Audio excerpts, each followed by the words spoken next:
প্রথম কথা হচ্ছে যে অ্যাওয়ার্ড মানে তো স্বীকৃতি। আসলে আমরা যখন যে কোনো কাজই করি না কেন আমরা স্বীকৃতি চাই সমাজে, দেশে, পরিবারে।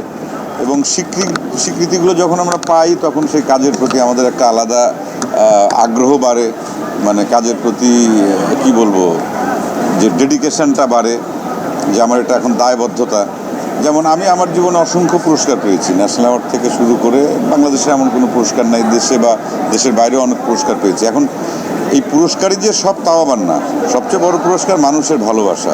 কিন্তু আবার তাৎক্ষণিকভাবে জাগতিক হিসাবে যদি বলা যায় যে এক একটা পুরস্কার যখন হাতে পেয়েছি বা এখনও কেউ যখন কোনো একটা কাজের জন্য স্বীকৃতি দেয় তখন কিন্তু মনে হয় যে না, আমার এখনও কাজ করতে হবে, কাজের প্রতি দর্শকের সেই চাওয়া আছে, আগ্রহ আছে, আমার দায়িত্ব হচ্ছে সেটি পালন করা এবং দর্শকের মনোরঞ্জনের জন্য ভালো কাজ করা, সেটা দেশের জনগণ, দেশের মানুষ, সাধারণ মানুষ বা সমাজ বা পরিবার সবার জন্য। তাই আমি এই পুরস্কারটাকে অনেকে অনেকভাবে বলে, কিন্তু আমি মনে করি যে পুরস্কারটা জীবনে দরকার আছে কাজের প্রতি আগ্রহ বাড়ানোর জন্য, এবং এটা স্বীকৃতি, এবং স্বীকৃতিটা একটা মানুষকে অনেক দূরে এগিয়ে নিয়ে যায়, তার মধ্যে অনেক গতি তৈরি করে।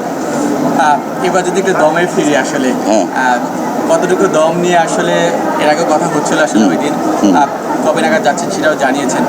সামনে আসলে বিশেষ করে দর্শকদের থেকে শুরু করে গণমাধ্যম সবারই একটা মানে প্রশ্নের জায়গায় বা সামনে দমটা নিয়ে উচ্ছ্বাসের জায়গাটা আপনি দেখেছেন, আসলে প্রত্যাশার পারদটা আপনাদের প্রতি অনেক, আসলে সকলে যদি একটু জানতে চাই। একদম, আমি এখানে যারা উপস্থিত আছেন মানে প্রত্যেক সাংবাদিক ভাই বোনদেরকে আমি অনেক কৃতজ্ঞতা এবং ভালোবাসা জানাই, কারণ দমের যেদিন অ্যানাউন্সমেন্ট হলো, যেদিন আর কি মানে মহরত অনুষ্ঠান, সেদিন আপনাদের উপস্থিতি এবং তার পরবর্তীতে আমি 4-5 দিন ধরে সোশ্যাল মিডিয়াতে যেটা দেখলাম যে এতটা প্রচার করা, এবং এই যে দেশীয় গল্প, দেশের আমাদের মানে বাংলাদেশের গল্প আমাদের সময়কে, আমাদের দেশকে তুলে ধরবে আন্তর্জাতিক অঙ্গনে। কারণ দম আসলে একটা আমি যতটুকু বুঝতে পারছি এটি একটি আসলে ইন্টারন্যাশনাল একটা মুভি।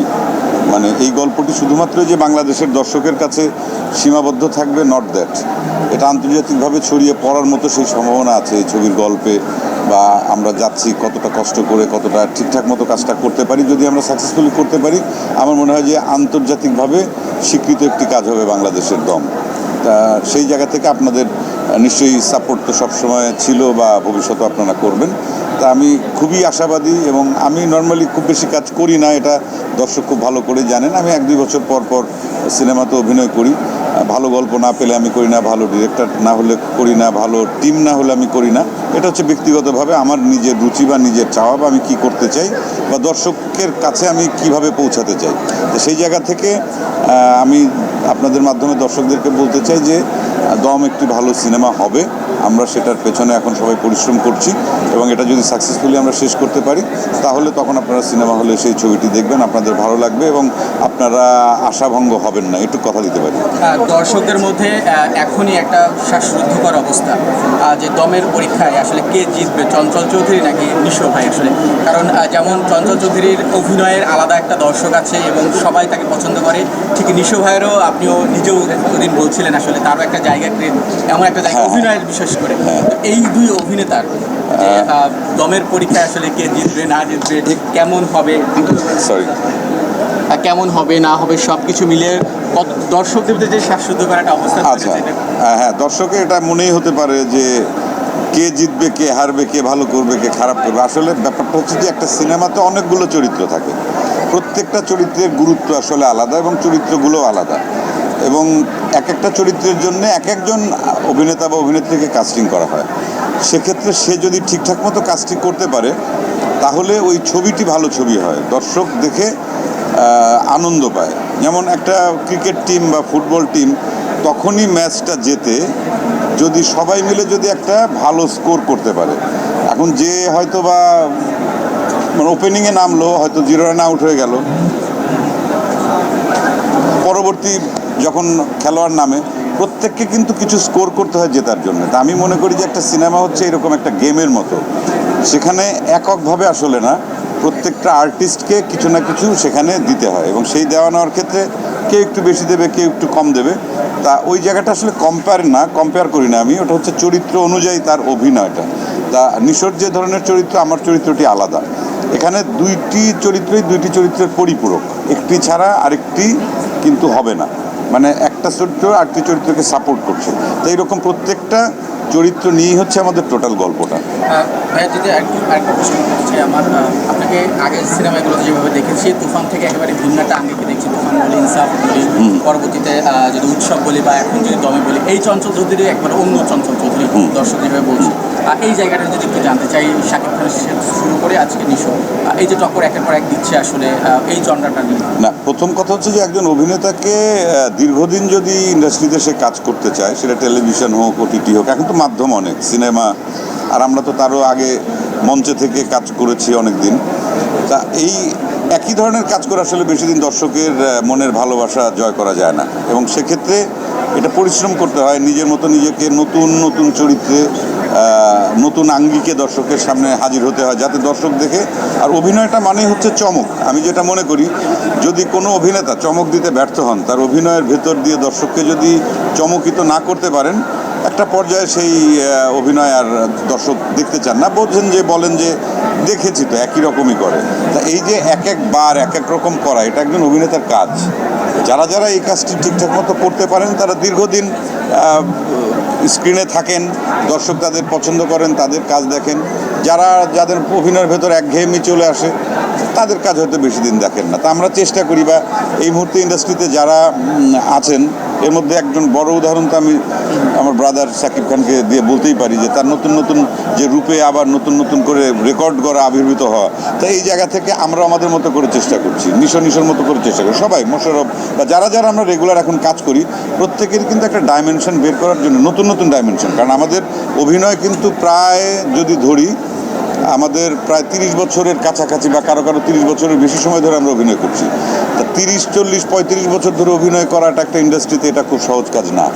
তা এতদিন ধরে যদি কেউ যদি আমাদের দেখে থাকে, বা এখনও দেখতে চান, বা ভবিষ্যতে যদি আরও দেখেন, তাহলে প্রথমত হচ্ছে আমরা উই আর ব্লেসড, এবং সেই সাথে আমরা যে পরিশ্রমটা করি, দর্শকের কাছে হয়তো সেটা ভালো লাগে, সেই জন্য দর্শক দীর্ঘদিন ধরে আমাদেরকে সহ্য করছেন।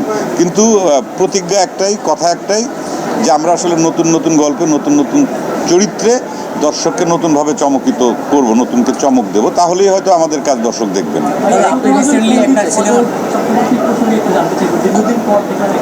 ও আচ্ছা, পণ্ডিত অজয় চক্রবর্তী, ওনাকে আমি গুরুজি ডাকি, ওনার সঙ্গে আমি দেখাও করেছি কলকাতাতে। অসম্ভব মানে কি বলবো, পণ্ডিত তো পণ্ডিতই, এবং মানুষ হিসেবে যে কত বড়, এটা আমি সামনাসামনি তার সঙ্গে যখন দেখা করতে গেলাম, আমার স্বপ্ন ছিল একটা, যে ওনার মতো এরকম একজন মানে গুণী, মানে কি বলবো, সাধক আর কি বলা চলে, সঙ্গীত সাধক এবং সঙ্গীত গুরু, সঙ্গীতজ্ঞ, ওনার সঙ্গে আমি দেখা করব। তা তার আগে আমার দুটো প্রোগ্রামে ওনার সঙ্গে দেখা হয়েছিল, একটা আমেরিকাতে একটা প্রোগ্রামে, আর একটা কলকাতাতে একটা প্রোগ্রামে। তারপর থার্ড টাইম ওনার সঙ্গে ফোন নাম্বার আদান প্রদান যখন হলো, পরে দেখা গেল যে উনি এবং ওনার স্ত্রী আমার নাটক দেখেন, বিশেষ করে ইউটিউবে আমাদের বাংলাদেশের প্রচুর নাটক দেখেন। এবং ওনার স্ত্রী বললেন যে আমি তো ওকে অনেক আগে থেকে চিনি, এবং ওনার স্ত্রীকে আমি গুরুমা ডাকি। এবং এই 3-4 দিন আগে ওনার সঙ্গে কথা হলো, অনেকদিন গ্যাপ ছিল, যোগাযোগ ছিল না। আমি জিজ্ঞেস করলাম, গুরুজি আপনার শরীর কেমন আছে? এবং আমাকে খুব স্নেহ করেন।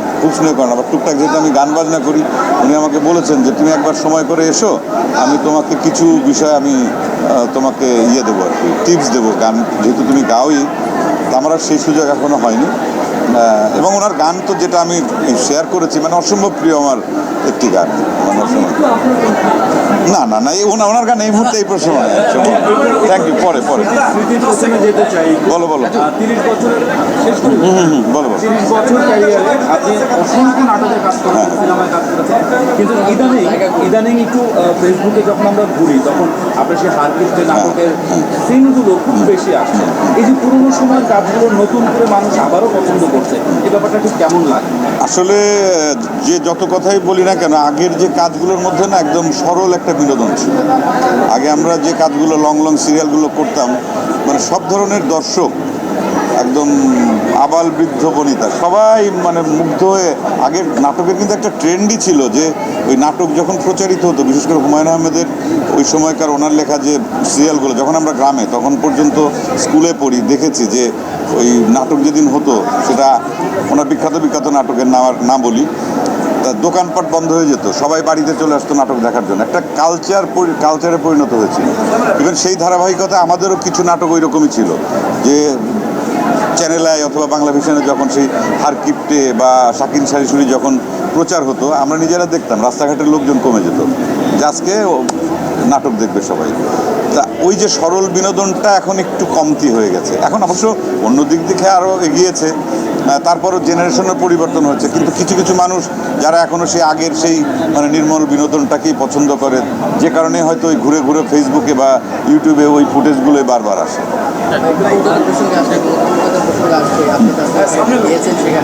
অনেকে বলছেন ভারতে আপনাদের যে সিনেমা এটা আসলে কত? আমি কলকাতাতে কিছুদিন আগে কলকাতা থেকে এলাম। ব্রাত্য বসু উনি একজন বিখ্যাত অভিনেতা, বিখ্যাত নির্দেশক, লেখক, এবং এখন উনি পশ্চিমবঙ্গের শিক্ষামন্ত্রী। কিন্তু উনি রেগুলার অভিনয় করেন, উনি নাটক লেখেন, উনি গল্প সাহিত্য লেখেন, আবার নির্দেশনাও দেন রেগুলার, মঞ্চে রেগুলারই কাজ করেন, সিনেমাও 1-2 বছর পর পর বানান। তা এর আগে মোশাররফকে নিয়ে উনি 2টো সিনেমা বানিয়েছেন, ডিকশনারি এবং হুব্বা। ও দুটো ছবি বাংলাদেশে তো রিলিজ হয়েছিল, হুব্বা। যাই হোক, ওনার থার্ড মুভি মানে বাংলাদেশের শিল্পী হিসাবে ওনার সঙ্গে আমি কাজ করলাম। মোশাররফ 2টো কাজ করেছে, আমি একটা কাজ করলাম। এটা বিভূতিভূষণ বন্দ্যোপাধ্যায়ের 2টো ছোট গল্প অবলম্বনে। ওনার সিনেমার নাম হচ্ছে শেকড়, এবং সেখানে এই সিনেমাতে ওই কলকাতার বেশ বিখ্যাত কিছু অভিনেতা অভিনেত্রীর সঙ্গে কাজ করেছি, যারা হয়তো স্ক্রিনে ওইভাবে পরিচিত না, কিন্তু ভালো অভিনেতা বা ভালো অভিনেত্রী, তারা মঞ্চে রেগুলার দীর্ঘদিন ধরে কাজ করছেন, এবং তাদের সাথে কাজ করে আমার খুব ভালো লেগেছেন। তার মধ্যে একজন আছেন যেটা বান্ডিট কুইন, যে মানে আমাদের কি বলে দস্যুরানী ফুলন দেবীর যে সিনেমাটা হয়েছিলেন, উনি যে চরিত্রে সীমাদি, উনি আমাদের কোয়ার্টিস্ট ছিলেন। লাস্ট প্রশ্ন এই আর কি।